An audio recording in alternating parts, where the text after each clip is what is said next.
Good morning, DawgNation. I am Brandon Adams. This is DawgNation Daily, the daily podcast for Georgia Bulldogs fans, presented today by Merriweather and Tharp, and we are as loaded could be on today's show. Two great guests. Terrence Edwards stops by today, the former Georgia wide receiver. We were not able to catch up with Terrence last week, so the chance to do that here today is going to be a lot of fun. And then before we are done, for our live audience here at 10:50 this morning, we're going to talk to former Georgia quarterback Jake Fromm. That also a great discussion there as well. I've really enjoyed having Jake on the show the last few weeks, last few months, and today's conversation will be no different. So two great guests on the program today. Also plenty of UGA recruiting news on top of that there as well. Georgia got a major commitment yesterday. Georgia hopes to maybe get a major commitment here late tonight. We're going to cover all the ground on all of that. We'll tell you everything that we know. We'll try to figure it out all together. So happy to have you with us. It is DawgNation Daily, the daily podcast for Georgia Bulldogs fans, presented today by Merriweather and Tharp. And it begins right now. Today's episode of DawgNation Daily is brought to you by Merriweather and Tharp, your source for Georgia divorce. Find them online at theatlantadivorceteam.com. Presented by DawgNation.com. This is DawgNation Daily, the daily podcast for Georgia Bulldogs fans. Here's your host, Brandon Adams. You've heard it said that he who laughs lasts best. Almost got that one on the first try. He who laughs last laughs best. You've heard that said before, kind of the old cliche type thing. That is one of those things that seems to be true. In the case of Kirby Smart, that might definitely be true, because there was a thing, a year or so ago, a little bit longer than I guess now, that Kirby Smart kind of had some eyebrows raised about, some questions, some criticism maybe, and yet things seem to have worked out very well on the Kirby Smart front on all of this. Let me explain what I'm talking about by setting it up this way. We got really good news, if you're a Georgia fan, just after we went off the air for DawgNation Daily, presented by Merriweather and Tharp yesterday, when we found out that Daniel Calhoun, big-time prospect, number 15 player in the state of Georgia, number 6 offensive tackle, number 98 player overall. You're talking about a top 100 player, one of the top players in Georgia, one of the top offensive line of any stripe, when he announced his commitment to the University of Georgia yesterday. I want to show you a nice little graphic here that DawgNation put together to celebrate the news there. You see Daniel Calhoun looking fantastic. Daniel Calhoun, this is kind of an interesting sort of addendum to all of this, footnote to all of this.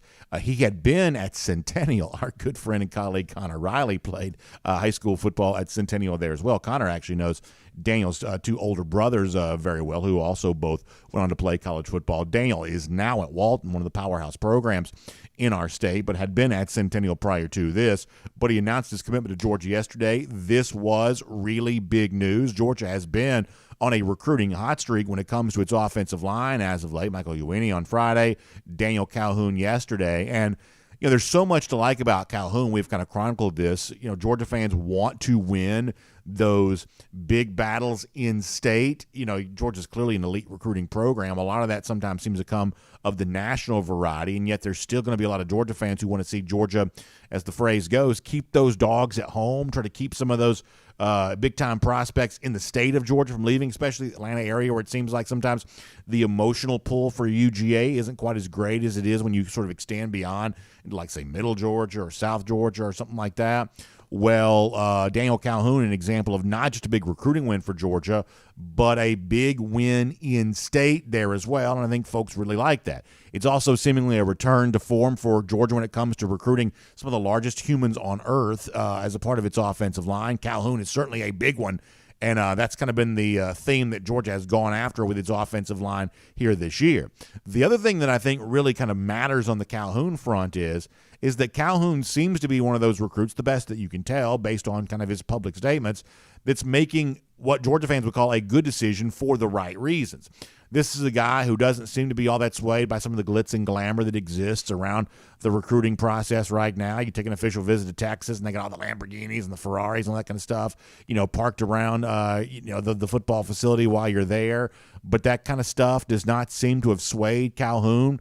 He seems to be a little bit more in line with some long-range thinking of the way in which his college experience plants seeds for roots that could grow for him, that eventually will make him the best version of himself as he looks ahead to what he hopes is a professional football future. In fact, Jeff Sentell had a story with Daniel yesterday at DawgNation.com, kind of reacting to the commitment. And there was one quote from Daniel Calhoun in that particular story that sort of stood out to me as an example of, hey, if you're a Georgia fan, this is maybe an example. You feel like you got yourself a good recruit here in Daniel Calhoun. But also it seems to be what we see a lot of here over the course of the last couple of years with, the advent of transfer portal and NIL and some of that kind of stuff. I think there's just a little bit more freedom for recruits to make whatever decision they want to make going in. You want the sort of glitz and glamour of a program. You want to kind of have the kind of spotlight on you type situation. There are a lot of programs that want to give that to you. But there are other programs who are going to try to carve out a little bit different niche for themselves. And listen, any kind of success in anything in life, business, whatever else, it's all about sort of establishing your differentiator. What makes you different than your competition? What is your specific sort of, value proposition that makes you different from those that you might be competing with? And at Georgia, clearly the thing that Kirby Smart and this program has wanted to sell, has tried to sell, is the idea of player development, that it's going to be hard here and it's not going to be for everybody, but the spoils and the rewards you get on the other side of having been here is going to make you more fulfilled. You're going to reap more rewards and benefit from that than maybe other programs are going to be able to promise. And it seems like that's the kind of thing that Daniel Calhoun wants for himself. I want to show you this quote, I think, that kind of highlights that. Calhoun in the story at DawgNation.com yesterday saying that I picked Georgia because development is really key for me. He says, my goal is to try to make it to the NFL. Really, development is key for me. Also, the players and the coaches there, our relationships are very close. So if Kirby Smart could pick the two reasons why he'd want a player to want to be at Georgia, I believe what Calhoun says there, those would be those two reasons. Kirby has talked over and over again. Other players and coaches have there as well, but Kirby has led the way on this. But the idea that Kirby wants the Georgia program to be a place where players feel connected to each other, understanding, as Kirby says all the time, their why. In other words, the reason why they like to play football, knowing about the guy you're lining up with. When things get hard, when things get tough, when challenges and adversity come your way, if you feel connected to the guys you're playing with, the coaches that you're playing for, at that point in time, then the challenge of getting through all this just becomes a little bit easier to manage. And Daniel Calhoun already says that's something he feels like he notices.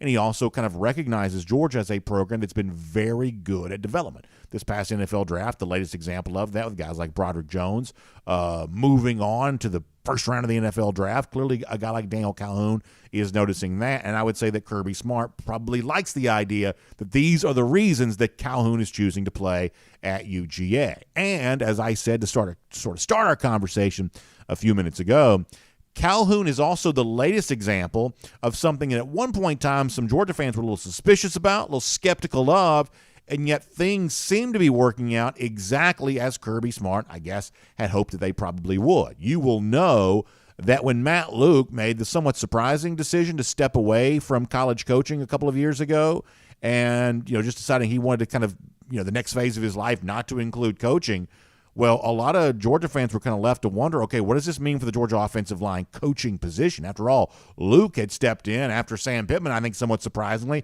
had become Arkansas head coach. And Pittman had been such a key part of this Georgia coaching staff. When he left, finding his replacement was going to be pivotal. I think Matt Luke satisfied that for the most part. And then Luke moved on, and all of a sudden now you're like, okay, well, now you really have some big questions about what you're going to do here with this position. And Kirby made the decision to bring back Stacy Searels, a guy who had been here during the Mark Richt era, a time in which Georgia football just wasn't nearly as successful as it is now. And the arrival of Searels for his second stint as Georgia offensive line coach, as many of you know, was not met with universal praise. Some of this was met with, what's going on here? And Georgia fans, by and large, generally speaking, trust Kirby Smart, of course, but part of this just sort of felt a little bit weird to some Georgia fans of, this was a guy that Georgia fans weren't quite so sure they thought of as a great offensive line coach. And there was a little bit of a disconnect with, well, how could Kirby be wanting to bring him back when a good number of Georgia fans sort of thought they knew what the Searels story was? But guess what?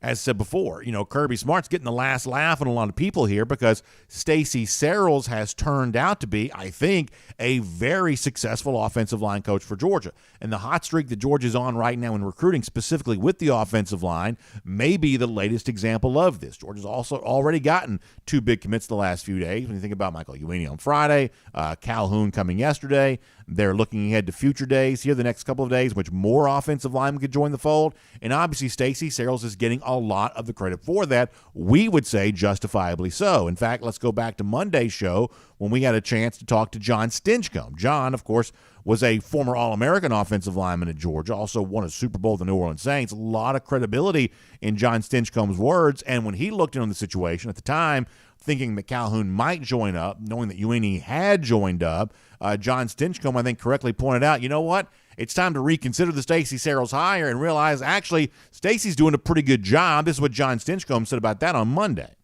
Well, I think first, let's comment on Coach Searels' ability to step in and battle against Michigan and Alabama for these top recruits. So you look at the other schools that were coveting his play at the next level, and they're the best of the best across the country. And for Coach Searels to be able to compete at that in the recruiting world the way he's done so far this year with 3 commitments so far and still a number of players in the hopper that are potential, it was a concern when we moved on from Coach Pittman to Coach Luke and now Coach Searels.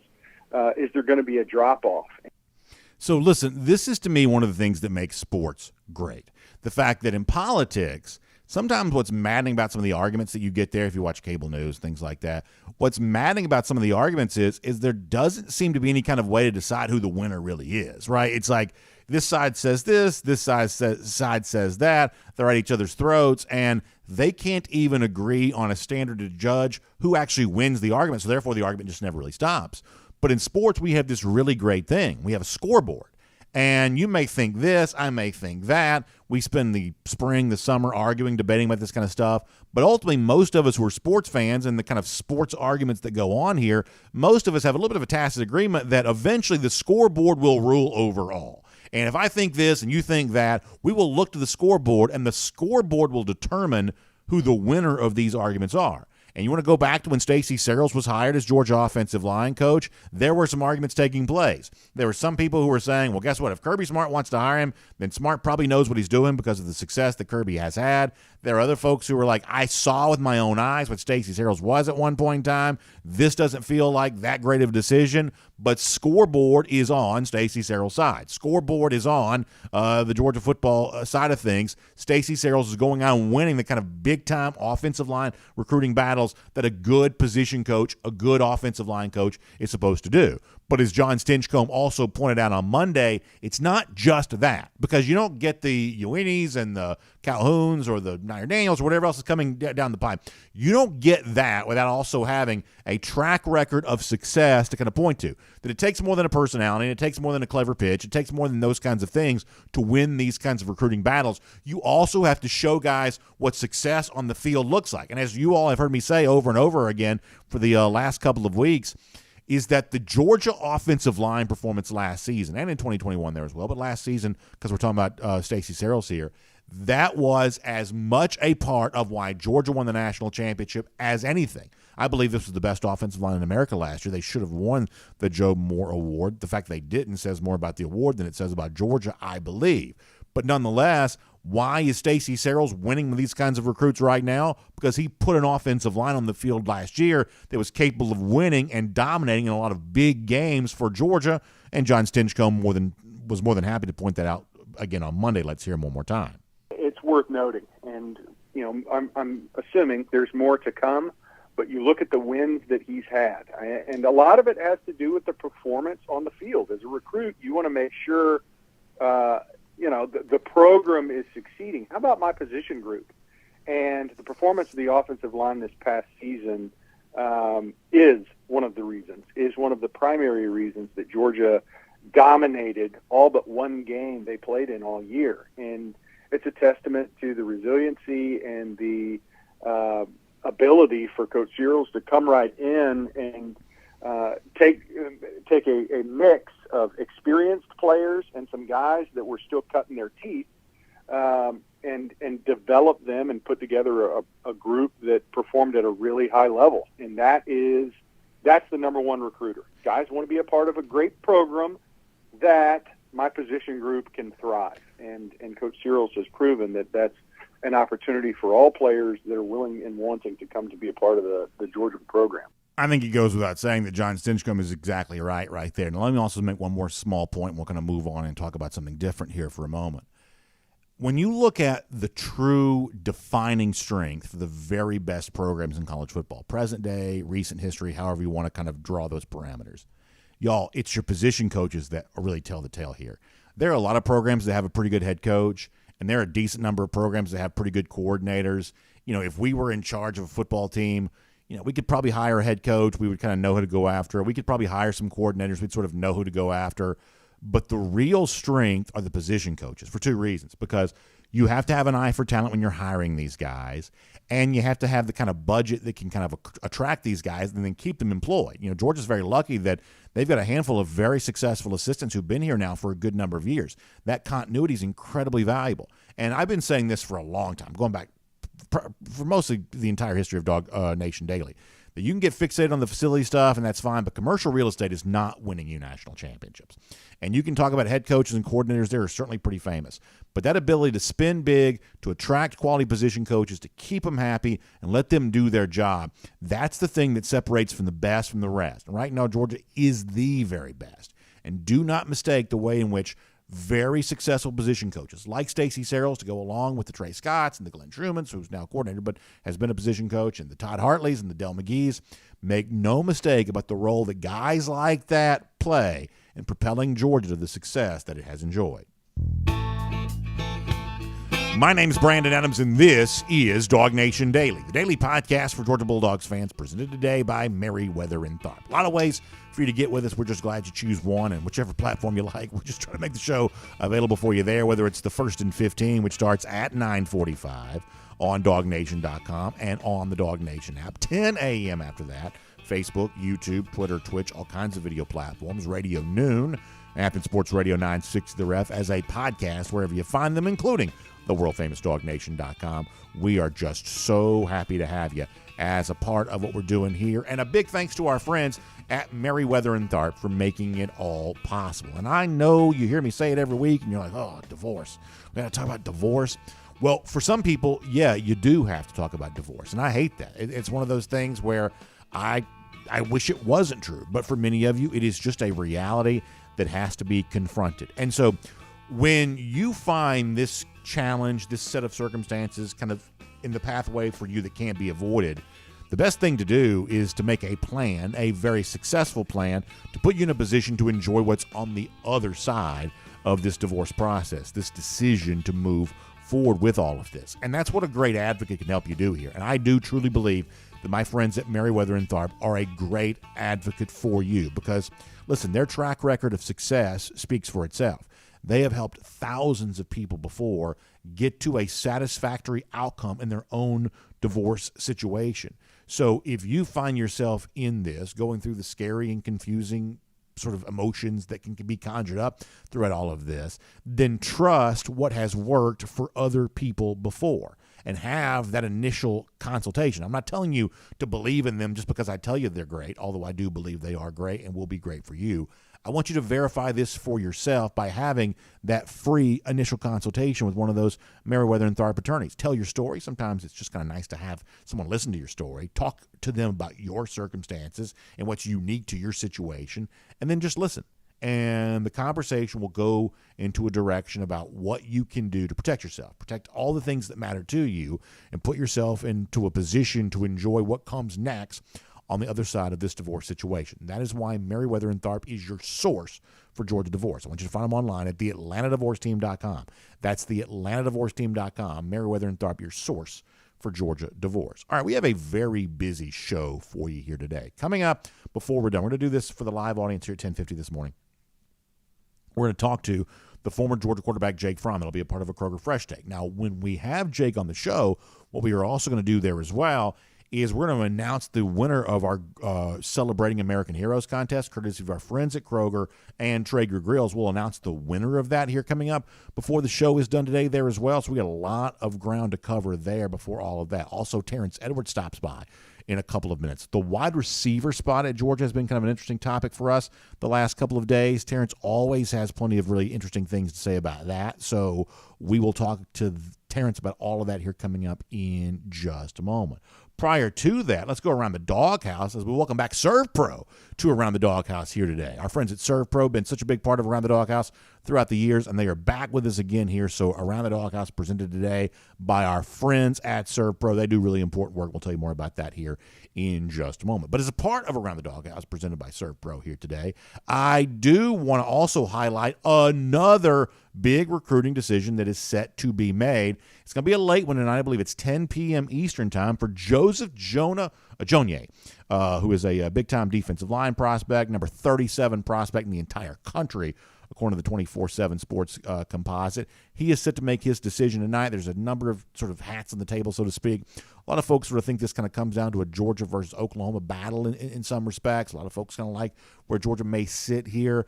Recently, Joseph Jonah-Ajonye also had kind of interesting quotes about his commitment decision, about his recruiting process with his local, he's from Texas, his local hometown newspaper. It's called the Courrier. He had a chance to talk to them about kind of where things stand with him. And his way of sort of previewing what we're going to hear later on tonight from Jonah-Ajonye, let's hear him in his own words right now, kind of talking about, the decision between Georgia, maybe Oklahoma, and kind of how he's working through that process here right now. Let me give you some of this. He says, and this is via the Courrier. I don't know that we've cited the Courrier before as a source here on DawgNation Daily, but they are the hometown paper there for Mr. Jonah-Ajonye. So here's what he told them. He says, I really like the way I fit into both defenses. He means both Georgia and Oklahoma. He says, I think Oklahoma wants to prioritize me more as a defensive tackle. He says, Georgia wants to keep me more as a defensive end. I love the culture at both schools, and I loved Athens and Norman. It's going to come down to whichever one feels like home. That's what Joseph Jonah-Ajonye told his local hometown newspaper about a commitment decision that a lot of folks think, even though there's a good number of suitors potentially there for services, sort of looking in on an Oklahoma and a Georgia as maybe the top two there on that, and kind of talking about how Georgia's recruiting him compared to how Oklahoma's recruiting him there. And obviously, I think Jeff Sintel's also going to have a story on this coming up at DawgNation.com there as well, sort of previewing that a little bit more.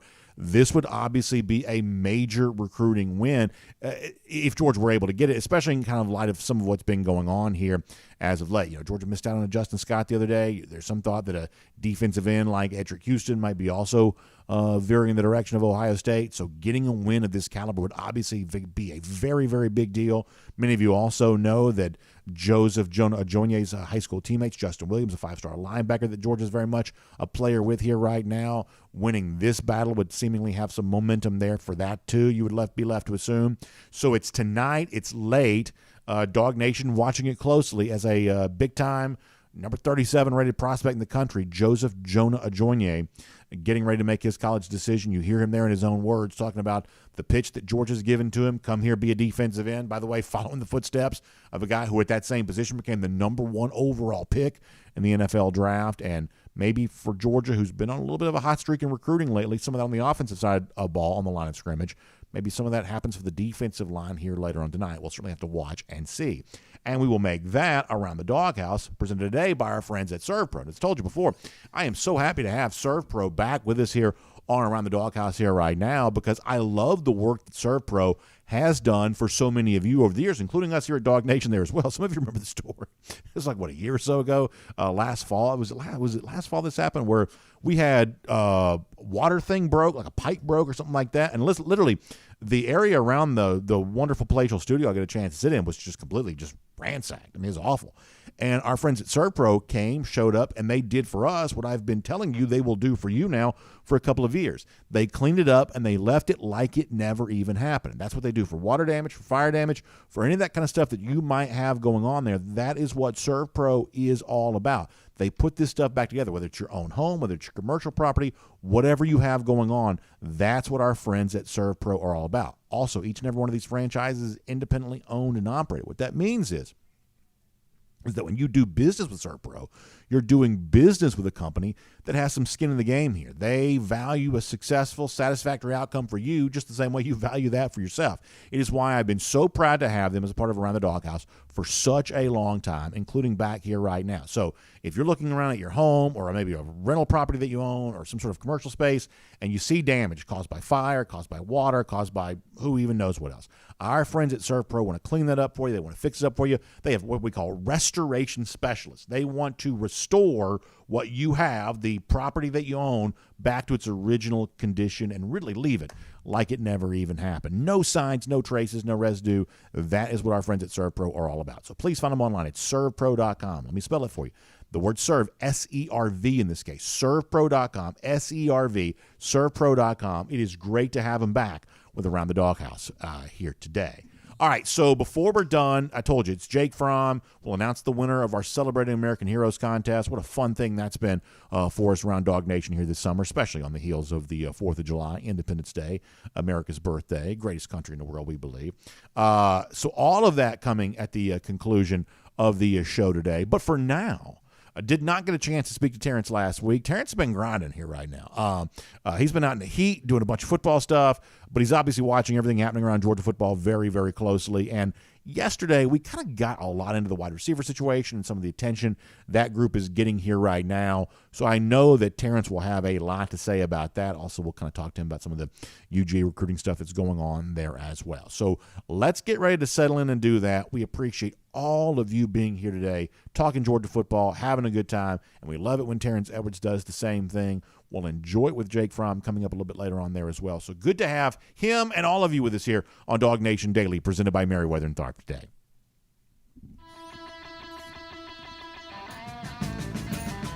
From Athens and across the SEC or wherever the recruiting trail may lead, here's a DawgNation.com insider. I don't know that anybody loves the game of football more than Terrence Edwards does, and no one's dedicated more of their time to it than Terrence has. You know, he's a part of a great program here in Georgia, the Milton program there in North Fulton, and they've been going through their, they're not really two-a-days anymore. It's more like their OTA type stuff, and getting in there and working hard and practicing out here in the summer heat.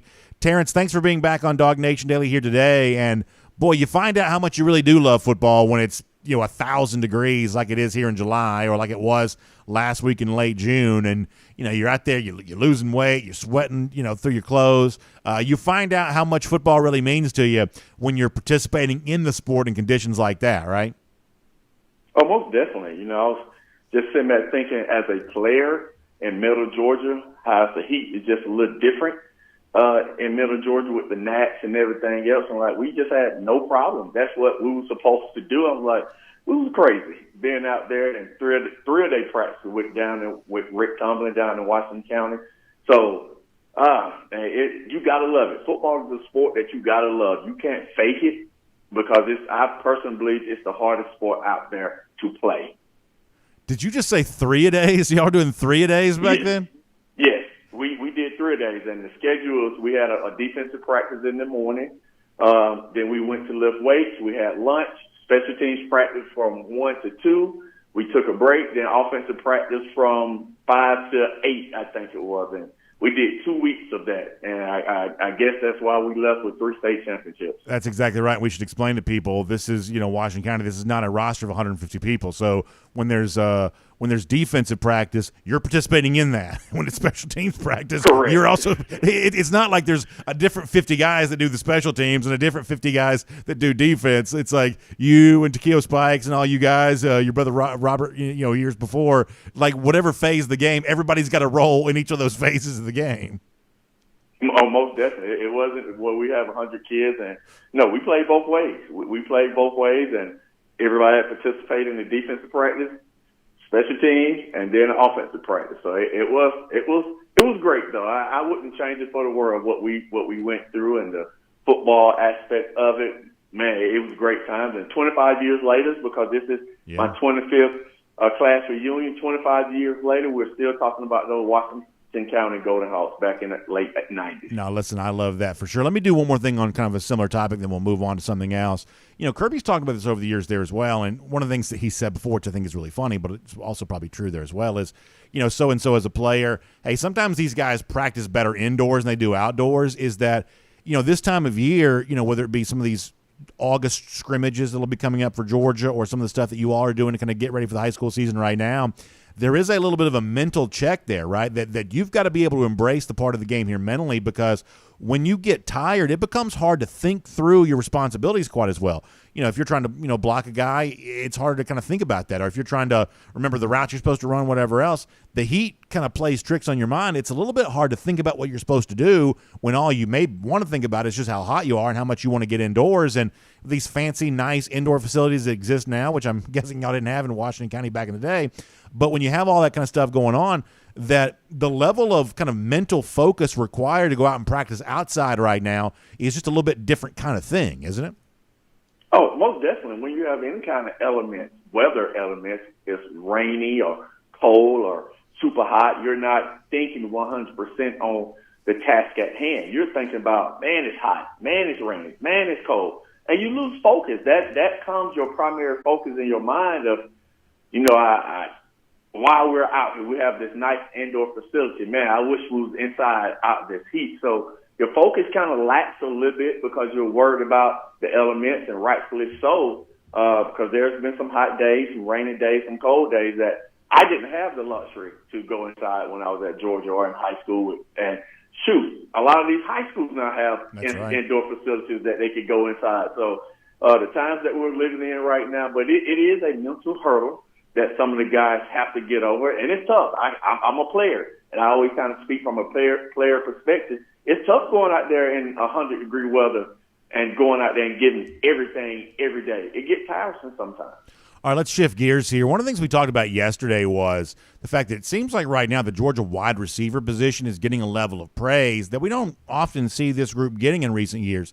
Athlon's preseason magazine ranks the Georgia wide receivers as the best in the SEC. That's I guess an opinion worth taking note of. Pro Football Focus, which is admittedly not everyone's cup of tea, but Pro Football Focus has the Georgia wide receivers the fourth best in the entire country. What do you make of the fact that this group this year seems to be getting a level of attention that maybe previous Georgia wide receiver groups just didn't get, maybe suffering by comparison with the other great position groups at UGA? It seems like this season could be the wide receivers' time to shine. Oh, I think so. This group is very talented. And I think you combine Dominique Lovett coming in, Ra Thomas, and Ladd McConkey. You just look at their stats last year. I'm pretty sure all of them was north of 700 yards last year. So, it's not 1,000 yards, but if you get three receivers on the same team, plus the generational tight end that we have with 600, all of those guys are north of 600 yards. That is a lot of yards that we've gained. I know every Georgia receiver and Georgia fans want that elite wide receiver trying to get that 5-star, but if you can find a guy that go out there and just be who they are and be the player that they can be. I mean, Dominique Lovett, I think he is that dude, and I'm pretty sure he wasn't a 5-star. So I love this group. I spoke with B-Mac last week, and he loved this group. It's very deep, even with the young guys. I would love the top 4 speed guys go out and run the 4x1. We really got some speed in this room now, and I can't wait to see these guys and see what Bobo and that offensive group can do with the receivers. We know what Brock is going to do. That's already a foregone conclusion. Now we just want to, can these receivers do the same? And I think they can. Well, I think that's a really good point, because I think when you look at some of the recent successful offenses in the SEC, and obviously Georgia won the last 2 national championships, so they're in that category too, but when you look at some of the success, I think what you see is, okay, there are a lot of teams that may have the great sort of primary pass catcher, and for we're going to assume that's Brock Bowers here for right now. But when you see that secondary guy, that second leading receiver, when Alabama's got a Jameis Williams and a John Mechie, when LSU's got a Jamar Chase and a, whoever else you want to kind of, put number 2 after that, that when you've got these like secondary receivers who are also getting big numbers and putting up those, those big stats, at that point in time, it kind of unlocks the entirety of the offense, and you oftentimes we'll see a 1,000-yard rusher to go along with those 2 very prolific, wide receivers. That if Georgia can really cultivate more than just Brock Bowers and a wide receiver, whether it be Ladd McConkey or Dominic Lovett or whatever else, they can kind of be on par statistically with what Bowers has been, then at that point in time, the entire offense may be unlocked, and Georgia goes out and puts up even bigger numbers this year than it has in recent seasons. No, I agree. I'm the component of having multiple weapons where when a defensive staff goes into the meeting room and they trying to figure out what are we going to stop today. Brock Bowers is always going to be number one on the list. And that unlocks the other receivers. That unlocks Dominique Lovett, Ra-Ra, Lad McConkey, Bell, Marcus. Like that unlocks that room to, if you're going to cover Brock and put all your attention on Brock, look what we can do. And when you get to a time and place in the season where you're going to count on one of these guys to go out and be that 100-yard receiver, 2 touchdowns, I think we have the guys in that room to be able to take over a game. So I'm very I can't wait to see what this offense is going to look like. I'm pretty sure it's going to be Brock-centric because any smart offensive coordinator would make it Brock-centric. But we have guys, too, that can make plays when their opportunity presents itself. No, I think that's exactly right. I think it's kind of fun because it seems like the wide receiver spot at Georgia here this year, and you kind of touched on this, it's kind of made up of some different kind of guys. You know, Dominic Lovett's sort of that traditional slot receiver, you know, a guy that you praised before, Dylan Bell. This is the guy that kind of brings some of that beef. He's that, you know, sort of bigger-bodied receiver, and he uses his body well. You know, there are guys like Arian Smith, who we think is fully healthy now. That's that guy that's going to run right past you. And, you know, Lad McConkey is a little bit of a combination of maybe all those things, where it seems like Georgia has kind of finally established a wide receiver situation where you've got all of the kind of archetypes of wide receivers you want to have, the speed guy, the size guy, the whatever. It seems like this Georgia, you know, wide receiver room is a little bit more filled out from a playing personality standpoint than maybe some of the Georgia wide receiver rooms of the past, where everybody was these sort of big bodies, long arm, but maybe not the fastest guys in the world. All of a sudden now Georgia seems to have brought in some different types of receivers, which I think is kind of fun. Oh, most definitely. It was fun. I was looking at TikTok this morning. It was Todd Monken addressing some of the Baltimore media. He was talking about, as an offensive coordinator, offensive staff, he worry about what the guys can do instead of what they can't do. And to your point, all of these receivers are different. So if one receiver is lacking in an area, they have other receivers that is his strength. So you put these receivers in position to be the best they could be because you're going to accentuate their strength and not their weaknesses. So I think this group brings a different dimension. Everyone is different. And I'm very excited about this group as a whole. And I know the Georgia fans are still looking for that 1,000-yard receiver. And I am as well. I for one, for a long time, like, I don't want anybody in there. I've just been honest. I want to be the only I understand. One. But I'm ready for that. I'm ready for someone to come in and be that 1,000-yard receiver. So we can go ahead and just get that monkey off our back, just like these national championships. But I can see 3 of the receivers north of 600 yards. If we get 3 receivers outside of Brock, north of 600 yards, that is a lot of production. And that's what I would like to see. Of course, I would like to see a 1,000-yard receiver, but if not, I would love to see the ball distribution to have 3 or 4 receivers north of 600 yards. We'll finish with this then. You know, a lot of this also kind of puts the spotlight back on the quarterback situation here a little bit, where we're going to learn a lot about a guy like Carson Beck, who I think is the leader in the clubhouse right now. I think he is the presumed starter for this upcoming season. You know, he's going to have what on paper looks to be a pretty well-established offensive line. He's going to have a deep crop of wide receivers. He does not have the experience. That's obviously the case. But in terms of the weapons around him, if it is Beck who indeed emerges as the starter, you know, he's going to have more going for him than a lot of other quarterbacks are going to be able to have. How well positioned do you think Carson, or maybe a different quarterback, but for now I guess we'll keep it to Carson, how well positioned do you think a guy like that is right now to kind of step into this role of making this offense hum along with the kind of pieces that are going to exist around him? Well, I think he's in a perfect situation, having a generational tight end, having the weapons that he has, having the defensive backbone that we have. You just think about it as a young quarterback. You just know, if I don't make mistakes with the defensive team and defensive talent that we have, they're going to get me the ball back. So I don't have to go out there and put the game on my shoulders. I can be a part of the reason we win, but I don't have to be the main reason because of the talent that we have. And I just think from Mike Bobo's perspective as well, as an offensive coordinator, offensive play caller, you don't have to call that perfect game because you do have a defense over there that can get you the ball back when things are not going well and you get more opportunities. So I just think Carson just go out and play his game. I think his arm talent is undeniable. He just has to go out there and just put the ball where it needs to be. We don't need the mistakes. You don't have to play hero ball. Just do what you do. He understands the offense. He's very experienced in this offense. He just doesn't have game experience, and that's going to come. That's going to come. So I'm very excited about Brock and the things that he can do with his arm.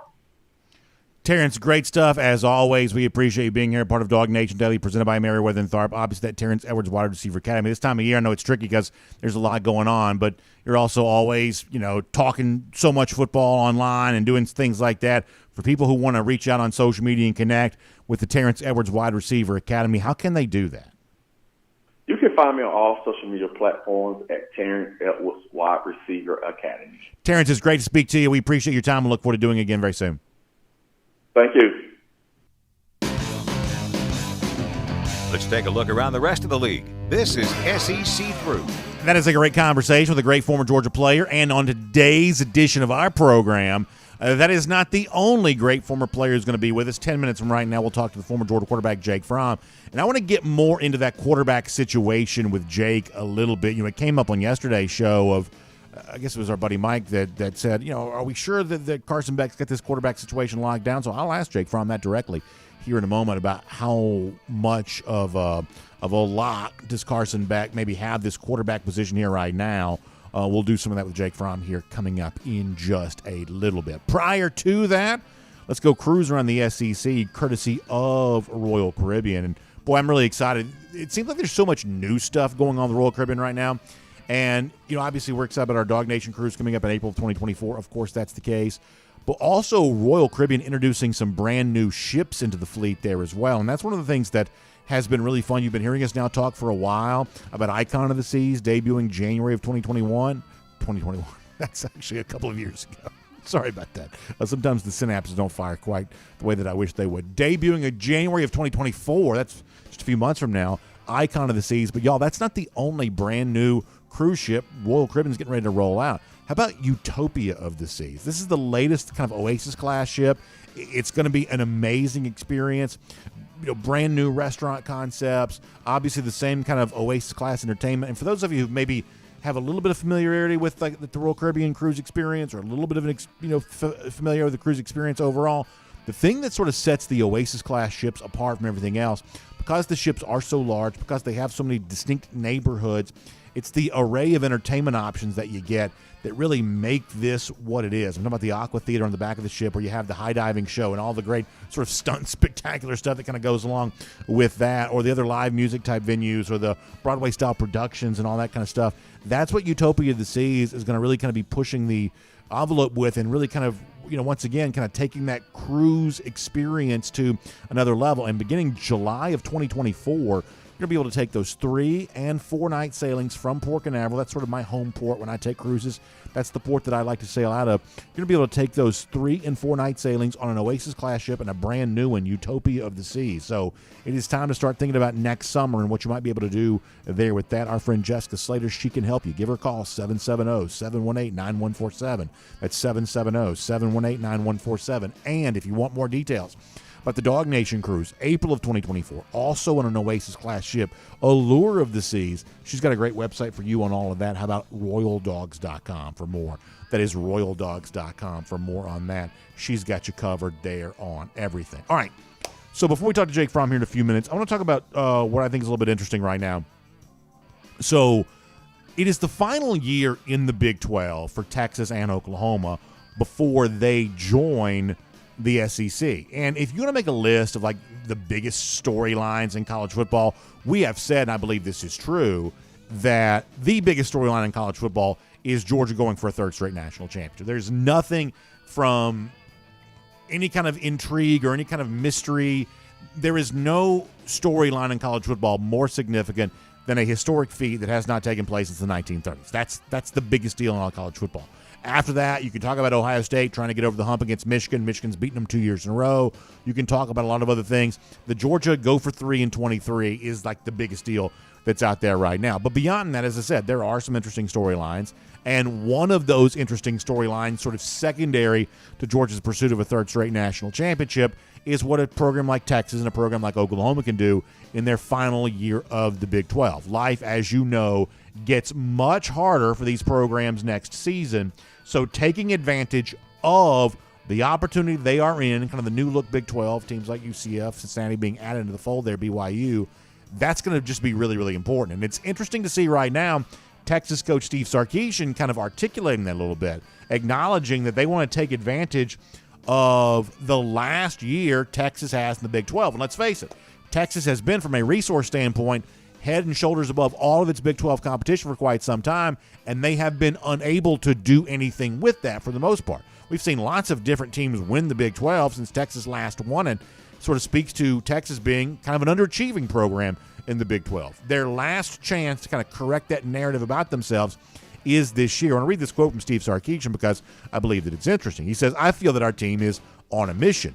We've been building for this, to win a Big 12 championship. I feel like we missed an opportunity a year ago to not play for the Big 12 championship game because of our own undoing." That feels like a little bit of honesty. That feels like a little bit of personal responsibility there from Sarkisian, probably not a bad thing. He goes on to say, "We made some mistakes in a couple of games that cost us an opportunity to be in that game, and these guys have been on a mission all winter, all spring." Well, we're about to find out how true that really is. Some of you may be aware that a few days ago I made my official playoff predictions. I did pick Texas to be one of my 4 playoff teams. I have jokingly said with you since then, do I feel great about that? No, I do not. That is not one of those picks that I sort of feel like feels very good, because the whole idea of Texas is back and being expected to be good and ultimately not being good, that's been true for Texas for quite some time. But maybe these words from Steve Sarkisian, maybe they do signal an idea that this time Texas is going to be a little bit different. The one thing I do believe they have going for them, I know many of you have seen the photo of all the Texas quarterbacks. They're all jacked up in the weight room. Arch Manning's trying to flex real hard to kind of show off his muscles. But the truth is the Texas quarterback situation this year is no joke. That is a deep room, deep position group. Malik Murphy, we're led to believe, had a very good spring. Arch Manning's obviously a former number 1 type recruit. But Quinn Ewers won that starting job with ease, led essentially wire to wire, pillar to post, never looked back.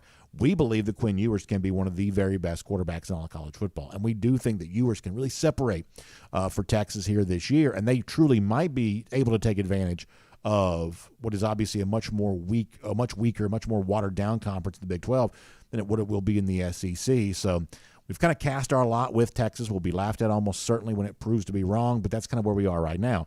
I guess I'll also add to this, I did see where Oklahoma, the other team, leaving the Big 12 to come to the SEC. I think I saw this correctly. In some of the preseason, stuff that's out there, they've only had like 1 player being mentioned as kind of a preseason all Big 12. That's a real problem for Oklahoma right now. That for as much as people want to kind of point to Texas and underachieving and losing to Kansas, things like that, the truth is like right now Oklahoma is maybe in the more precarious spot. It's a coach in Brent Venables who has no head coaching experience whatsoever. It's a team that's a far cry, at least on the field last year, from what it was at the end of the Lincoln Riley era. I believe Oklahoma can bounce back. I think they'll probably have a better season. I think they're going to lean on a freshman quarterback, and he may do okay for them. But, woo boy, you talk about teams that need to make sure they got it figured out before life gets really tough for them in the SEC next year. Oklahoma is certainly an example of that. Many of you have seen that 2024 slate of opponents for Oklahoma in their first year in the SEC. It is tough. It is tough. And both these programs, Longhorns and Sooners, need to make sure they got it figured out before they come to the SEC. One more story I want to give to you here real quick. One of the big week 1 games, I use big in air quotes because it's not going to exactly be the marquee matchup, but a game that's going to get a good bit of attention is South Carolina playing North Carolina in Charlotte to begin the year. And there's some chatter starting to build about this game. Obviously, we know how South Carolina finished last season, the regular season anyway, beating Tennessee, beating Clemson. That certainly got the attention of Mack Brown, the UNC coach. He was quoted recently, and it sounds like he's trying to kind of stir something up here a little bit. Y'all listen to this quote from Mack Brown, who says, "We give credit to South Carolina because of the way they finished the previous season. And we talk about the things that we did well." He says, "We were good, but nobody in our room is happy. South Carolina feels good about themselves. Everybody's bragging on them. Nobody's bragging about us. And we did pretty good. So the thing we will do is give Shane Beamer in South Carolina all the credit in the world," he says there. trying to, I guess, sort of make this be like South Carolina getting hype in a way that he says that North Carolina is not getting. But, y'all, we're not going to let Mac Brown get away with this. North Carolina is the point spread favorite here in this particular game. And North Carolina would have probably got a little bit more credit at the end of last season had they played more defense. So this particular case, it seems like Mac Brown may be trying to spin a narrative that doesn't quite match up with reality. So we will make that cruising around the SEC courtesy of Royal Caribbean. And by the way, that UNC South Carolina game, whatever Mac Brown's saying or not, I think that shapes up to be a really fun Week 1 game. So we'll certainly be looking ahead to all those games here in the weeks to come. But for now on DawgNation Daily, it's time for our Kroger Fresh Take, as we get a chance to do, as we have been now each week for the last few months, getting a chance to talk to former Georgia quarterback Jake Fromm. Jake, thanks so much for being on our show today. We really appreciate that. I hope you had a great 4th of July. I hope you all had some fun. I know how busy you've been this summer working on your own football game. So hopefully you had a chance to kind of get away for a little bit and relax and enjoy yourself, and I hope it went well. Hey, Brendan, what's going on? Doing good. Yes, we did. We had a great 4th.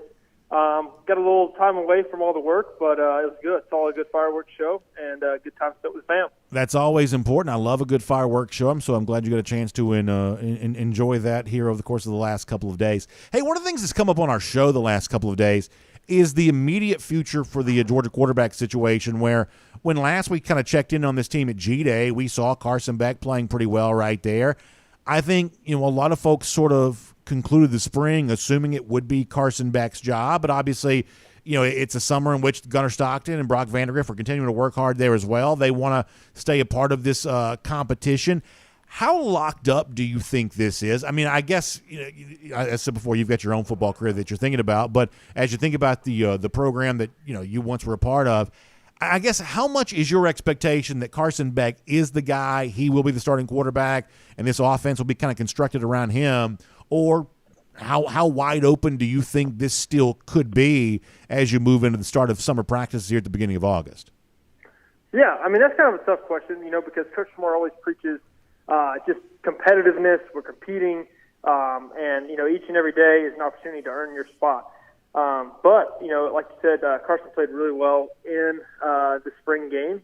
But I think it's all going to come down to camp. And, all 3 of those guys are really good football players, really good quarterbacks, and have a lot to give and to offer this football team. So I think it's going to come a lot down to who kind of wins the team over in the locker room and who shows up a consistent competitor every single day throughout camp. But in the end, I do believe it's Carson's to lose. And, so I see him going out and proving himself throughout camp just like he did throughout the spring. And as you've said before, that job of kind of winning the team over, that's not something that begins in August. That's something that's maybe gone on right now or gone on over the course of these last few months. Would you mind talking a little bit more about, kind of that time away from the official practices where quarterbacks have a chance to really step up and show what they're all about?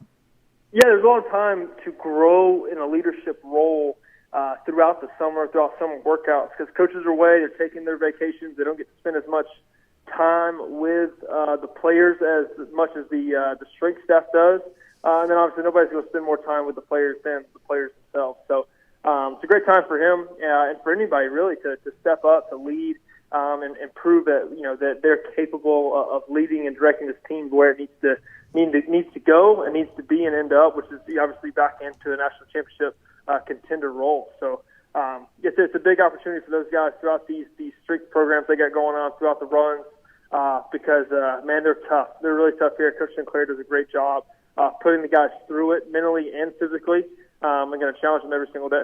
No, I think that's really good. And one of the things we were talking we had Terrence Edwards, the former Georgia wide receiver, on the show a little earlier, and we're talking about some of the attention that the Georgia wide receivers have gotten in this preseason thus far. It seems like right now that's viewed to be one of the the deeper groups in the country in terms of the expectations there. The Georgia offensive line looks to be really strong this year too. And I guess the question that leads to me, Jake, is that let's say it is Carson Beck who's the starting quarterback. On the one hand, he doesn't really have the in-game experience that Stetson Bennett would have had, but on the other hand, he's got a good offensive line in front of him. He's got good wide receivers around him. How much can the talent around you overcome the lack of experience that a quarterback might have? Yeah, I think it's extremely, extremely helpful, and it really helps out and checks a lot of boxes that you may not have quite yet proven yet on the field. But you're gonna earn confidence and swagger from doing it in practice.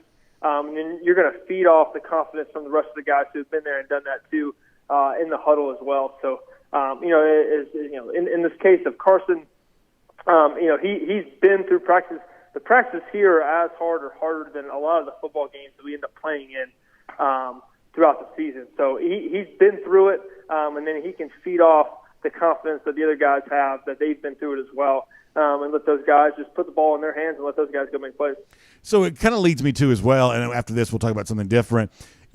I have said, hey, right now on paper, look at Georgia in September. They're playing the Tennessee Martins. They're playing the Ball States. These aren't exactly the most interesting games in the world. So, because, you do want to get some experience for Carson, because you do have this crop of receivers that I think you feel pretty good about. I've sort of jokingly said on the show, hey, Georgia needs to just go cut it loose. They're not really, playing for a lot of big marquee regular season games. So go out there and just sort of cut it loose and see about how many kind of big stats you can kind of put up. And this as well as anybody. Kirby's kind of got his own way sometimes. He likes a certain pace. He likes a certain style. When you guys were playing, was there ever that moment where you're like, boy, I wish we just go out here and just sort of flip the switch and show people how dominant and prolific we could be? Obviously, you guys were very successful, but at times it sort of seemed like that Kirby sort of appreciated playing the game at a certain pace, and he had his reasons for doing the things the way that he did. Did y'all ever just want to go out there and just sort of stomp your foot on the gas with it? I'm sure that all players would kind of want to from time to time.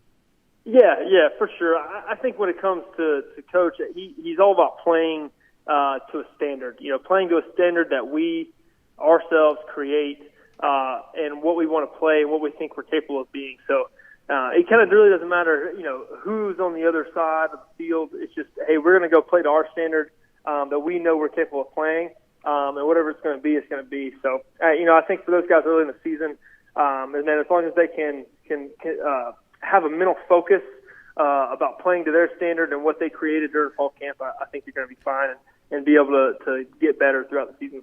We got more with Jake Fromm coming up here in a moment as part of our Kroger Fresh Take, but I also want to take a moment here to make an announcement that I promised that we would make, courtesy of our friends at Kroger and Traeger Grills. Many of you know we've been doing our Celebrate American Heroes contest over the course of this summer, and so many of you sent in great submissions, and we're proud today to announce our winner of that. In fact, I want to show you this on the screen here. Andrew Barnhart is the winner of the Traeger Ironwood XL Grill here. Amazing story. So Andrew actually lives up in Ohio, and he's had all kinds of folks supporting him on this. He's even had like Ohio State fans, Michigan fans sort of weighing in on his behalf to help him win this Ironwood XL Grill, courtesy of friends at Traeger Grills. And a really cool thing here is you see the photo with Andrew with his dad. He's actually going to gift the Traeger Ironwood XL Grill to his father, who lives here in Georgia in the Augusta area over there. And Andrew's going to give the grill to his father, which is a really cool, amazing thing to be able to do. And obviously, his dad, a great guy. Andrew's a great dog fan. He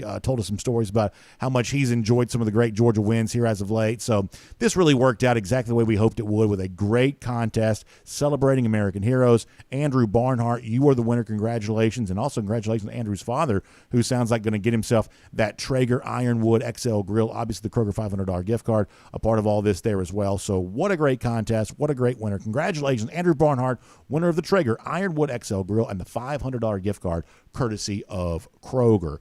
Jake, getting back to the Georgia football conversation here for a moment, one of the things I've talked about is the role that position coaches play in the overall culture of a team. And we've kind of highlighted Stacy Searels a little bit as of late. Georgia's been on kind of a hot streak in recruiting some big-time offensive linemen. And the thing that I can tell is, and as I always have to tell you, I'm not a player, I'm not a coach, I'm kind of only an observer to what goes on inside these programs. But when I am at practice, when you hear from people who've been a part of a team, you talk about the way in which, and you didn't really have a position coach at Georgia because that's not how Georgia's kind of divided up its, its coaching responsibilities. But you certainly saw the Del McGee's, or in your time a Sam Pittman, or now you think about a Brian McClendon coaching wide receivers, or Stacy Searels, whoever else. How important are those position coaches to sort of establishing the overall culture, whether it be bringing in talented players through recruiting, or what they do in conveying messages during practice, or kind of being that go-between for the player and the head coach? You get 10 of them. How important are those position coaches in particular in terms of really establishing what a football team is all about? Yeah, Brandon, that's a great question. The position coaches they're an extension of the head coach. Obviously, the culture, the standard, everything about a football program starts with the head coach. But it's the position coach's job to go and to implement that and feed it into their rooms. And then also from a different perspective, as far as recruiting, position coaches are different in college because in high school and in the NFL, as a player, I don't get to choose who my position coach is. But as a high school player committing to a college, I mean, essentially, I get to pick who I want to be in a room with and get coached by every single day. So being able to pick the right, position coach as a head coach and to hire the right guys is a really big deal because I mean, you're with the kids every single day, and then you have to be able to have the right recruiting kind of skills as well as make sure we're really good on the field and in a week-to-week basis as far as game planning for the next opposing team. So that's a huge deal in the makings of your program. Jake, I always love our conversation. I appreciate you being here as part of our Kroger Fresh Take here today. We hope you enjoy the rest of your week and heading into the weekend, and we'll look forward to getting a chance to talk to you very soon, right back here as a part of a Kroger Fresh Take on DawgNation Daily. Awesome, Brandon. Thank you very much. Look forward to it. Yeah, Jake, thanks so much to you as well. Interesting what Jake says there about how, college is the one place where you get a chance to truly choose your position coach. So you're creating a little bit of a tighter bond because in the NFL you get drafted. In high school, there was a quaint time in the past when you went to the high school in which you were districted for. I don't know if that's quite as prevalent now as it would have been years ago. But the point that Jake makes is certainly a very, very good one about the way in which you get to choose the position coach that's sort of right for you. And that's what makes college football unique and different. And clearly the guys at Georgia are doing a great job in terms of making their position groups attractive to big-time recruits. Stacy Searels, the latest example of that. Certainly a lot of that going on here right now. Now, for our golden shoe today, here's what I'm going to do. I'm going to give a golden shoe to our great social media team at DawgNation, led by the incomparable Casey Dunn, because DawgNation is now on Threads. I was going to show you a little graphic of our Threads account, but I couldn't even find it. So it gives you an idea of the fact that I am not DawgNation's social media leader. But if you know Threads, I guess it's like the new Twitter, courtesy of our friends at Instagram. So DawgNation is on there. If you're on Threads, you'll see DawgNation. We're already having fun and doing all kinds of cool stuff. So make sure you check all of that out. I have no idea if the lousy, stinking Gators are on there or not, but if they are, they've got nothing but complaints for how the last few years have gone for their program and nothing but fear for what the future holds there as well, including 114 days from right now, Georgia beating up on Florida again. That is our Gator Hater countdown. We will see all of you on DawgNation Daily, presented by Meriwether and Tharp, back here again tomorrow. And on video. Time now for the R.S. Andrews Cool Down. R.S. Andrews, the one you turn to for your air conditioning, heating, plumbing, and electric needs. Showing up on time, doing the work that's promised, the price that's promised. That is what R.S. Andrews is all about. We certainly appreciate that. And you know what, folks? I have to say, a little bit of a tip of the cap here, maybe a little bit of a pat on the back, self-high five, or whatever you want to call it. A lot going on, right? I mean, it's like, two great guests, Terrence Edwards, Jake Fromm, a lot of recruiting information. Here we are in the dead of summer, but DawgNation Daily, presented by Meriwether and Tharp, is as busy as ever. And all of this made possible by the fact that you are here. So thank you for that. Appreciate you being here. Appreciate you having fun with us. By the way, congratulations to Andrew Barnhart, our Celebrate American Heroes winner. And just really appreciate all of that. All right, let us see what else is going on here. Let me get the DawgNation.com comment section rolling here for a moment. Dave Snow says he's counting down to the season kicks off. Dave, you and me both. Appreciate that. A lot of folks having a good time. Graham Nicholson says there was a new sign-in format on DawgNation.com, but I did not know that. See, I'm telling you, I'm not... They don't let me be a part of a lot of those kinds of discussions. Ricky says, what was that sonic boom coming from the West? Not to worry, just Nick Saban's head exploding about being out-recruited again. Ricky, I like that. Senior Dog 54 says, we may have some stuff to worry about around Georgia, but Kirby Smart's coaching hires ain't one of them. I believe you're right about that. Yard Dog says he just got back from Vegas. Says the only bummer was couldn't find any finished long drink. Well, I'm glad you had a good time in Vegas and glad you're out there looking for the finished long drink. Maybe back here in the state of Georgia, you can try some of that peach-flavored finished long drink, which is a great thing this time of year, and folks seem to be loving it. Low Country Dog, not happy with the SEC network, who was a part of the Georgia takeover, did not show Georgia dismantling the Florida Gators. And honestly, you want more evidence of how far the Florida Star has fallen, that Georgia beating Florida doesn't even rise to the level of getting thrown into a SEC network takeover for UGA. There was a time in which beating Florida would have been a big deal, but unfortunately Florida's now so bad that's not quite the case anymore. Scott Harris says, who's got a better chance of stepping back this season? Is it LSU or Tennessee?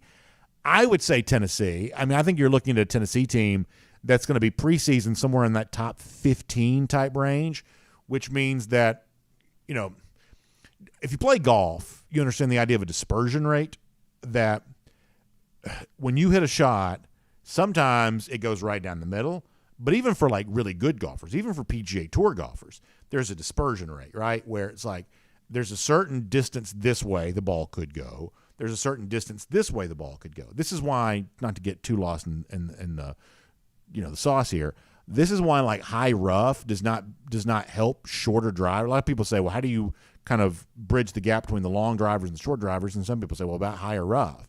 But higher rough doesn't really, you know, thicker, longer, taller rough does not help short drivers very much, because even for short, accurate drivers, they still have a dispersion rate that's going to put them in the rough from time to time. So, and by the way, for those of us who are amateur golfers, there's also a dispersion rate in terms of our distance. Sometimes I hit this club this distance, sometimes I made it that distance, sometimes I made it that distance. There's just sort of a dispersion rate. Now, all of that is to say college football teams have a little bit of a dispersion rate there as well. If Tennessee's preseason top 15, they could be easily in the top 10, or they could easily fall out of the top 25.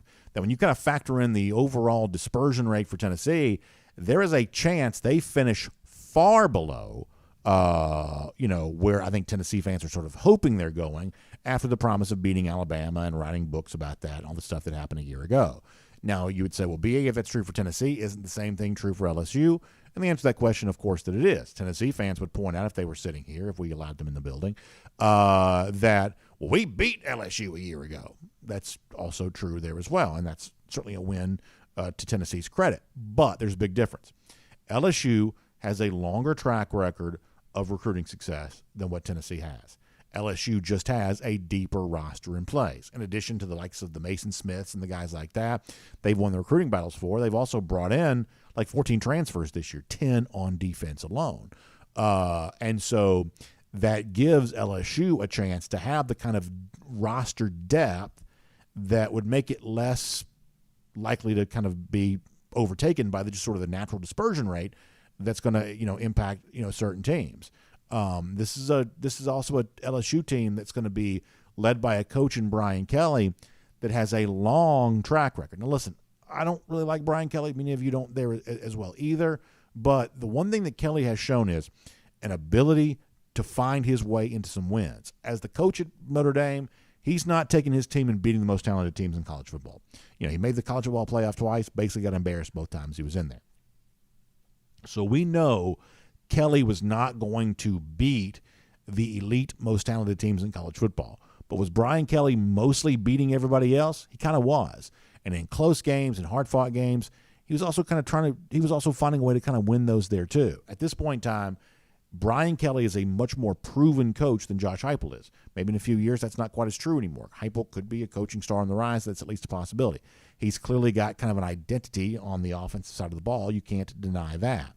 But long answer to short question, you know, I think that LSU is sort of set up where like their overall floor, their overall bottom line, you know, bottom level, kind of low end projected achievement, it's still pretty high. Whereas Tennessee, I just think the wild swings that could occur, if things fall right for them, maybe they're a top 10 team. If things don't fall right for them, there's a very good chance this Tennessee team does not finish in the top 25. That's at least a possibility. BMAC says, who's going to be Georgia's toughest game this year besides Tennessee?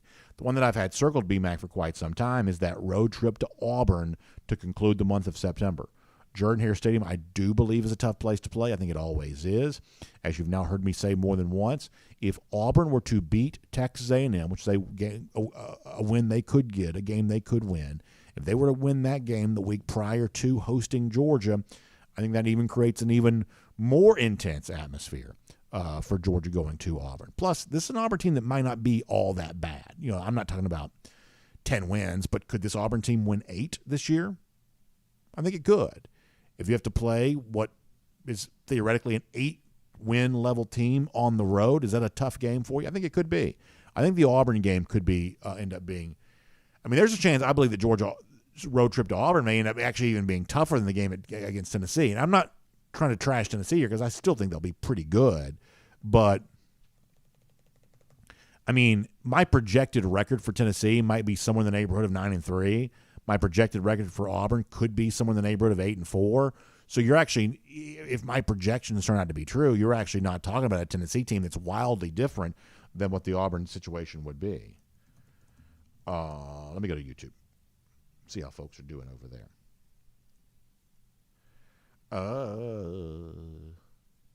Jay Shipes, how about this? I have predicted Texas to beat Alabama, but Jay's taking it a step further. He says he has Texas over Alabama by double digits, and he wants it screenshotted. So there you go. Jay calling a shot there on Texas beating Alabama. If Texas wins on the road by double digits against Alabama, that's a major sea change, folks. That's a major sea change.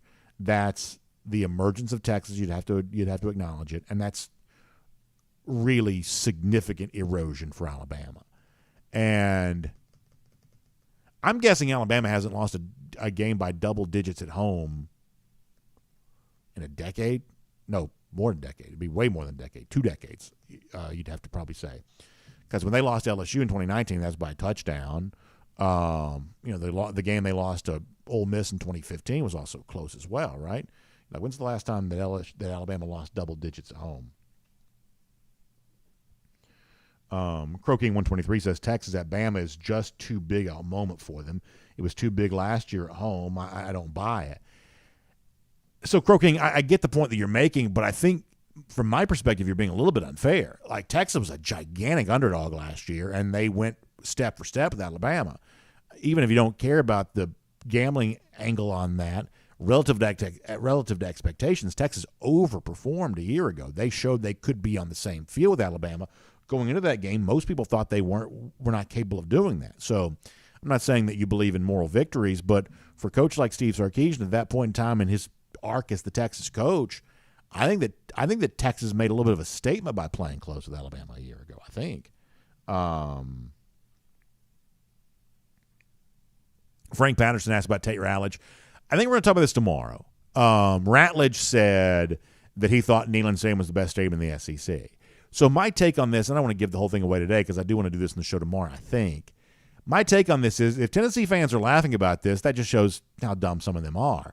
Because Ratledge and his family were gigantic Tennessee fans. Like, let's say I was a college football player, which is a pretty big stretch of the imagination, but let's say that I was. Well, obviously, there would be no recruiting battle for my services if I was a real college player. Like, I would obviously want to go to Georgia. That's just where I'd want to go. But let's say that Georgia didn't want to recruit me, which is a little easier to believe. Okay, we'll say, so I'm going to South Carolina instead. Like, how many people do you think are like me in the world of college football? Probably quite a bit, where for whatever reason, I couldn't quite go to the school that I wanted to, or the school that I really wanted to go to wasn't the best fit for me, so I ended up going somewhere else. Like Tate Ratledge being a Tennessee fan playing for Georgia, there's been lots of examples of that over the course of time.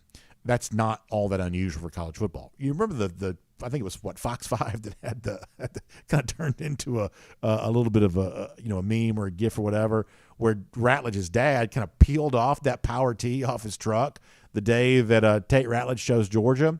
So here's to any Tennessee fan who might be listening, or Tennessee fans that you might know, if you want to share this with them. The fact that Tate Ratledge thinks Neyland Stadium's that great only makes Tennessee's inability to recruit Tate Ratledge that much more embarrassing. How do you lose a recruiting battle with a guy who has that kind of affinity for Neyland Stadium? It just kind of shows you the more-bound situation that Tennessee found itself in when Tate Ratledge was making his decision. So if Tate loves Neyland Stadium, that's the team he grew up cheering for. I'm not gonna beef with him over that. First of all, I wouldn't have the guts to beef with Tate Ratledge about anything.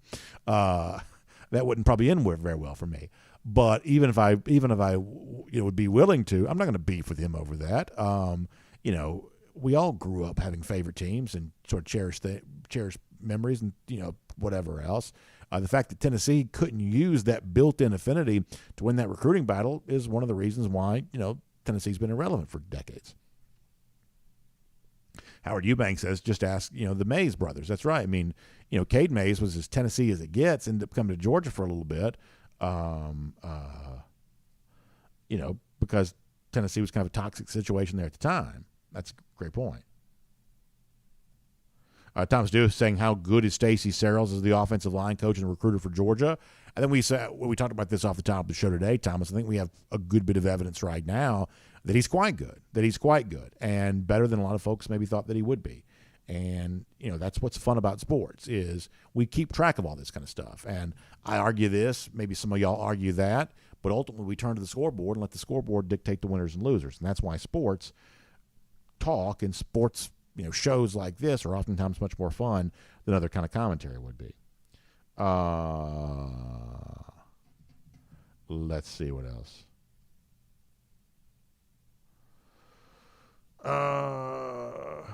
Alex Davis says there are plenty of Georgia fans in Knoxville. I live here. Yeah, so listen, one of the things that I have grown to appreciate about my role as host of this show, whatever role that is, but one of the things I've grown to appreciate is I got guys like Alex in enemy territory.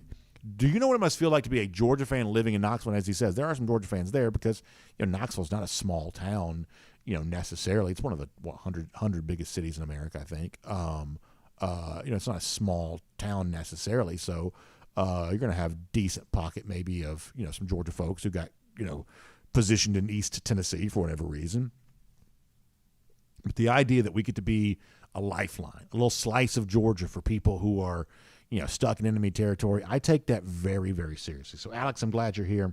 Appreciate being a part of our conversation, and we're glad we could keep you company.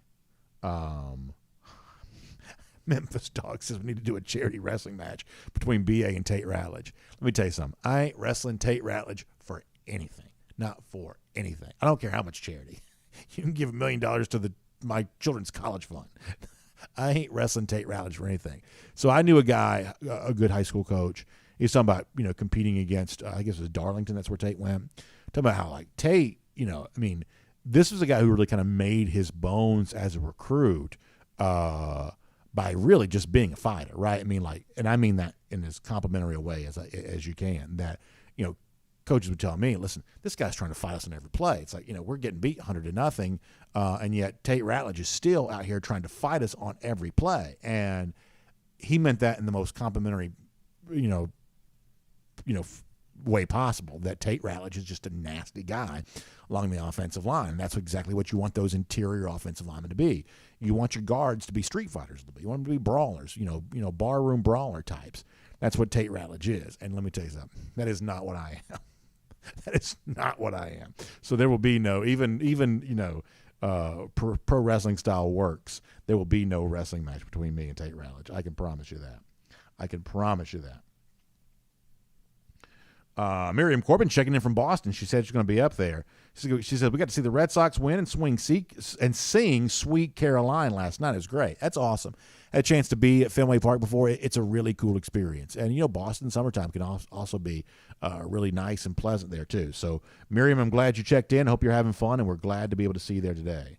Frederick Meredith says 100%, by the way, going back to our previous topic, that Georgia offensive line is built to brawl. Yeah, it is. And that's just a mindset, y'all. It's just a mindset. Some people are very comfortable fighting. And once again, I'm not talking about cheap shots and things like that. I'm talking about they are very comfortable with the idea of just getting out there and just throwing their bodies into harm's way. Some people just are comfortable with that. And I would say the Georgia offensive line is one of those groups that seems to be pretty comfortable with that. And that kind of fighting spirit just does something for a football team. It just does. Especially when your guys up front, when they don't shy away from a fight, that is, and once again, I'm talking about the good kind of fighting, not, whatever else. That's just one of those things.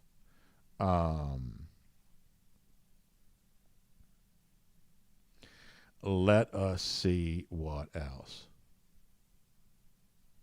Georgia on tap. Are you talking about the Tate Ratledge thing? Was there more to that? Because I honestly didn't see. So I may be spreading fake news right now. But I did see where he had supposedly said that he liked Neyland Stadium. But to me, that just speaks to how bad it is that Tennessee couldn't win that recruiting battle. But if there's more to that, then I will stop spreading. I will stop spreading fake news, because goodness knows there's already enough fake news out there as there is. Let us see whatever else. Spencer Clark says, whatever happened to Ty Willingham? That's a good question. He was on the CFP committee, right? Whatever happened to him after that? And y'all know my conspiracy theory about the College Football Playoff Selection Committee.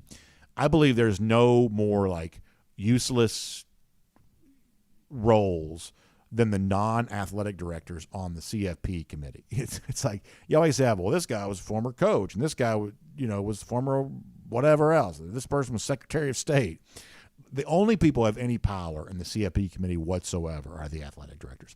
Everybody else is just window dressing. It's just something to kind of look interesting. Those, the non-ADs have zero say on who plays the college football playoff. I will take that to my grave. I've always felt like that was one of the great, kind of conspiracies in college football. But Willingham was one of those sort of ceremonial figures on the playoff committee at one point in time.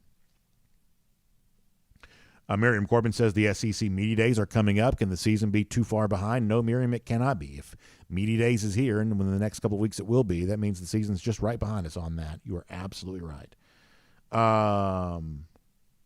Nature Gator says, how good would the Braves be when Max Fried returns? Nature, it's a really good point. Early in the spring, I was really pretty bummed about the Braves' injuries. Kyle Wright, Max Fried.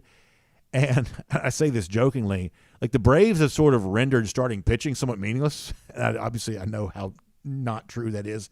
Clearly that's going to be the catalyst for your postseason success.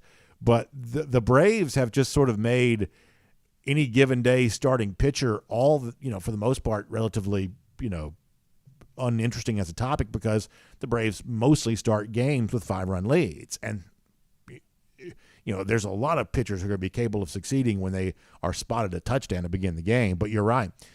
Getting a Fried back, getting a Kyle Wright back, that's going to be a little bit like a trade deadline addition, and that's going to be a big, big deal. You're absolutely right about that. Let me go to Facebook for a moment.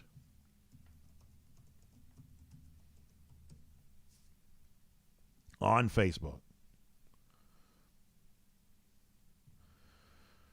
There's always 1,000 bells and whistles you have to jump through to get on anything going here. On Facebook, let's see what's going on. Matt Rukavina says, as someone married to a Longhorn, let me say that if Texas beats Alabama by 10 or more points, they'll come home and lose a game to Texas Tech. See, this is the thing. This is why I did not want to pick Texas to be in my playoff, because Matt Rukavina and others, they just know this is sort of the Texas thing. Now, at one point in time, this sort of thought to be the Georgia thing, too. So, that some of that kind of hits a little close to home for some of us there as well. If they do that, if they lose to Texas Tech or they lose to Kansas again or they do one of those type of deals, boy, that may be tough. That may be tough for Steve Sarkisian to weather that storm. It'll be interesting to see. Becky Rutledge said that a Tennessee fan posted that when Kirby Smart lost Jake Merklinger, he started recruiting Dylan Raiola. Yeah, that's obviously hilarious. Listen, I do think that Jake Merklinger is a good quarterback. I really do.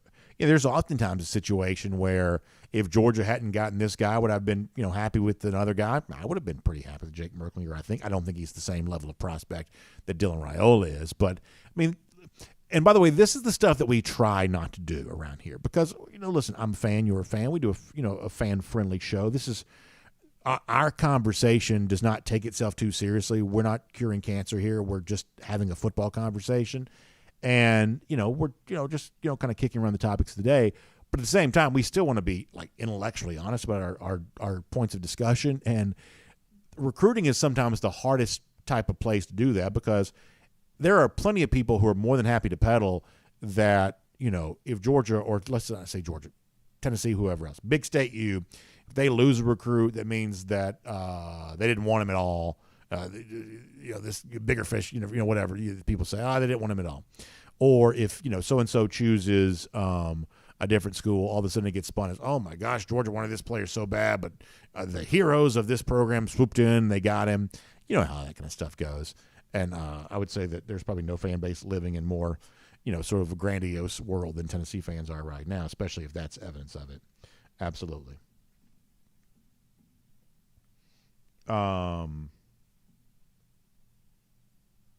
Becky Rutledge on the subject of Auburn flipping a guy from Alabama.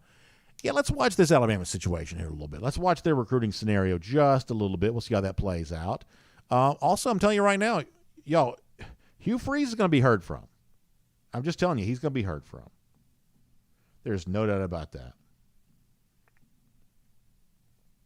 William Camacho says about future 2024 defensive line type guys. Well, you're obviously watching for Jonah-Ajonye tonight. You think about, a couple other big names are still out there. I would say that there's a chance we still hear from Georgia in a big way on something like this.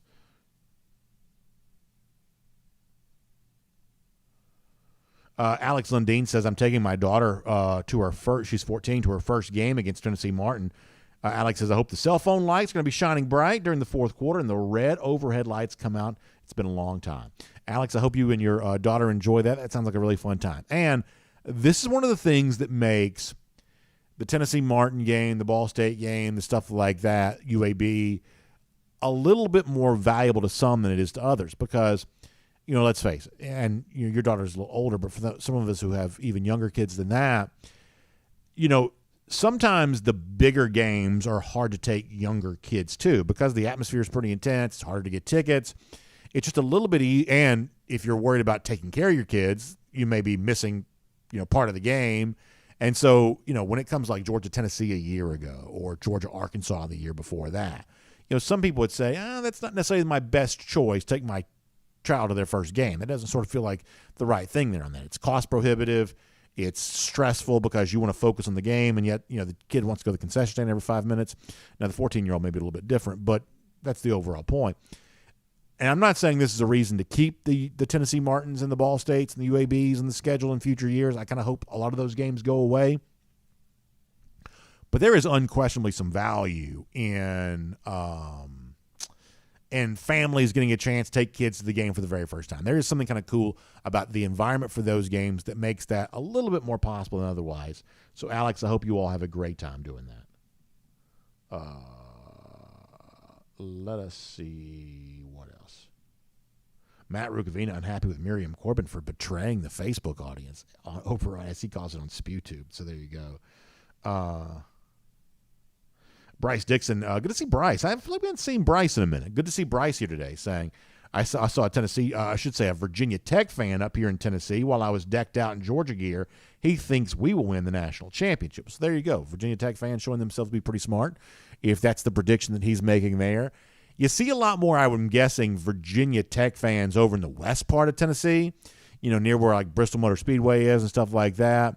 That's the reason why Tennessee and Virginia Tech played, a few years ago, is because over there in that west part of the state, you kind of see a little bit more of that. Or I guess maybe it's not in west part of the state, wherever that is.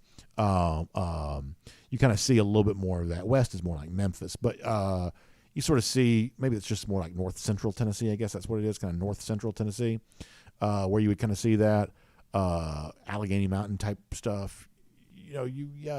You can see some Virginia Tech fans, some Tennessee fans kind of blending together right there. So I'm sure there's no love lost between the Hokies and Tennessee fans there on that. Barry Watkins says, I'm heavy on the Hugh Freeze train right now. I think the hire was more good than not. And I guess there's always, some take that I get pinned to me. I guess it's going to be one of those. But I think he's probably shaping up to be okay. All right, let me now listen, you can say what you want about him away from the football field. Certainly people have. But in terms of what he is as a coach, I think it's kind of funny that a lot of Auburn fans didn't want him when I think he's probably a better coach than they otherwise could have hired. All right, let me do final comments, and we got to go. Spencer Clark believes that Carson Beck will be a one-and-done player here, no doubt. We shall see about that. Memphis Dog says BA's west is east. Yeah, I was trying to sort of picture where Bristol is on the Tennessee map. Is that north central Tennessee? Is that what that is? Is that what that is? Jonathan Aaron asks, who do you think is going to be gone first? Mike, Glenn, Stacy, or BMAC to another school or retirement? I would say the assistant coach that Georgia is going to lose, most likely to lose first, will probably be Glenn Schumann because he's maybe the most in line to become a head coach the quickest. I think that's the case. So a few years ago, we saw Charles Huff, the Alabama running backs coach, take the Marshall job. I kind of wonder now, when you see the way in which, like, the group of 5 teams are having their rosters rated now every single year. You know, all of the sort of good players in group of 5 teams are all leaving. They're all going to the Power 5 teams. FCS is even worse. And so what that leads me to believe is that a few years ago, if you're a Del McGee, the idea of being a group of 5 head coach, that probably seemed pretty attractive to you. I almost wonder now if the idea of being a lower level college coach, group of 5, FCS, something like that, I almost wonder if that's changed because of the fact that these programs are having a harder time keeping talent than they ever have before. And that the kind of Georgia assistant like a Del McGee, who may have been a really good candidate to maybe one day go become a group of 5 or an FCS level head coach, maybe they just don't want to do that anymore because you have almost no access to talent there anymore. So that's my way of saying that some of these guys at Georgia who've been in place for a little while, maybe they stay a little longer just because, you know, the idea of being one of these lower level head coaches just doesn't seem to be all that valuable anymore. But Glenn Schumann, to me, looks like he's on a very similar track to what Dan Lanning would have been on, you know, getting a chance to get the kind of head coaching job you just don't turn down.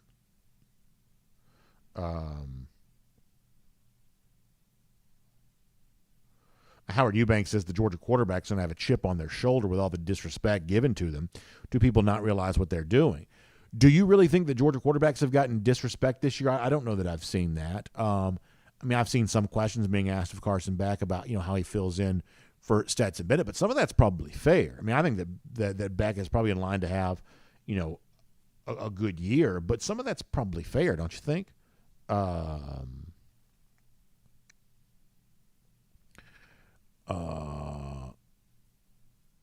So Memphis Dog says that Bristol's on the Tennessee-Virginia border of the Northeast, but like when you drive to Lexington, that's you don't go through. I mean, Memphis obviously knows he lives up there, but when you go to Lexington, you don't go through Bristol. I guess I'm showing my ignorance when it comes to geography. I guess is what's really happening here. Jack Fullerton says soon the coach is going to be gone and AI is going to direct the game. Like, I do think that some of that's kind of interesting in terms of, you know, like 2-point conversion situations and like these sort of instantaneous decision that coaches make during a game. I wonder if the AI stuff would help that a little bit because like one of the things that sometimes I think certain coaches fall prey to is sometimes your coaching decisions take on a little bit of an extra tendency. People can kind of like guess your patterns sometimes. I wonder if AI could kind of help with that in the future. That's kind of interesting. All right, let see what else. All right, we gotta go. It's gotten late here. Howard Eubanks says it's got to be the right fit to take on a head coaching job. Ask Mike Bobo about that. Yeah, I mean, I'm always going to be of the belief that had Bobo been paid an appropriate salary at Georgia back in 2014, I believe there's a chance he doesn't take the Colorado State job. I think he stays here. Now, who knows how history changes if that's the case, because obviously the failings of Brian Schottenheimer, I think, paved the way for, for that to be Mark Richt's last year. But I think you could be right about that. All right, last comments. We got to go. Isha Murphy checking in. We're glad you're here. He says he's been having a little bit of trouble, but we're glad you're here. Kevin Cook says that AI may replace you. Listen, I guess anything's possible. And I guess those of us who are content creators, I think the one thing we're sort of hopeful to do is that we put up enough of our own personal spin on this that we make ourselves at least a little bit more difficult to be replaced by AI. Becky Rutledge says Bristol is close to Kentucky, but off of 75. Thank you, Becky. I appreciate that. Bryce Dixon says, who do you think has the best offensive line this season? I do believe it's Georgia, not just the starters, but I don't think there's any program in the country that matches Georgia's overall offensive line depth because, Bryce, as you know, injuries are part of this. And I think that Georgia is not only set up to have good starters, but probably better situated than almost any other team, Alabama included, who probably has another, one of the other teams that I think has a really good offensive line. But Georgia's overall offensive line depth, I think, is probably making them pretty unrivaled right there. I was talking about putting a personal spin on my act here to make it not quite so easily replaced by AI. Barry Watkins says that AI can't produce a cruise tan, which is very funny. And I would say probably pretty appropriate. That's pretty good stuff. Brandon Griffin says, I was at the Missouri game last year. Auburn could definitely be a tricky game for us. Well, Brandon, you're on to something there, because if that Missouri game is your guy, then you got to be on guard for anything this upcoming season. I think you're right about that.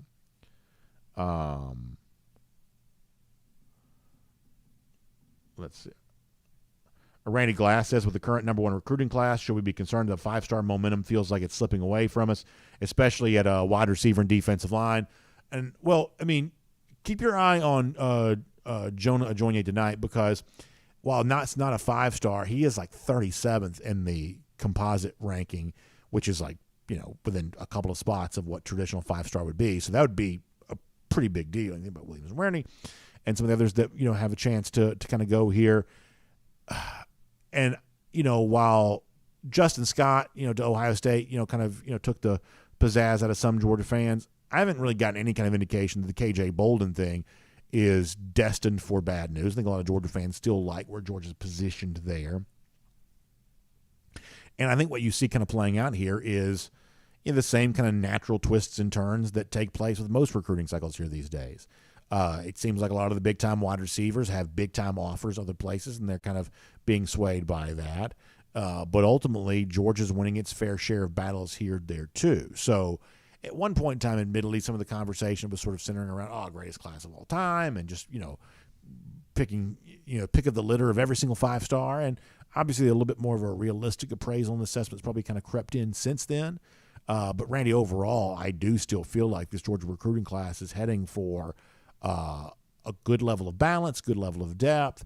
And, I think the program has been on kind of a nice little run last few days, which I do think could continue tonight there as well. Fair question, but I think the answer is probably a pretty good one. Now Rambo is saying that Bristol's in the far northwest tip of Tennessee. I feel like it shouldn't be this hard to figure out where Bristol is. Georgia and Olive also pointing out that if you're actually in Bristol, there's a line right there in the town separating Virginia from Tennessee. So there you go. For sure. All right, we got to go for now. Y'all check out the AJC online, ajc.com, and obviously, you can see the stuff there. I'm sure they know where Bristol is. Also, our friends at RS Andrews online, rsandrews.com, for your air conditioning, heating, plumbing, and electric needs. They show up on time. They do the work that's promised. The price is promised. You can trust them on all of that. Getting your air conditioning unit tuned back up to factory fresh specs. They can do. No, Rambo now says it is the northeast corner. So there you go. Northeast corner, we're being told there. So there you go. Anyway, our friends at RS Andrews, they know all about this. You can find them online, rsandrews.com. You need to get that air conditioning unit tuned back up to factory fresh specs. They can do that for you online at rsandrews.com, and it may only cost you $99. So make sure you find them online, rsandrews.com. They got you covered there today. Make sure. Johnny Surf Dog says Bristol's actually in the Bermuda Triangle. It sort of feels that way, doesn't it? It sort of feels that way. All right, y'all got to go check out RS Andrews, rsandrews.com. They'll get you tuned up. Water heater goes out. They'll replace it the same day. They got great stuff for all of you, so check them out for that. And they make the RS Andrews cool down for us possible each and every day. Y'all have a great day. We'll see you back here tomorrow. DawgNation Daily, presented by Meriwether and Tharp. We will look forward to talking to you then.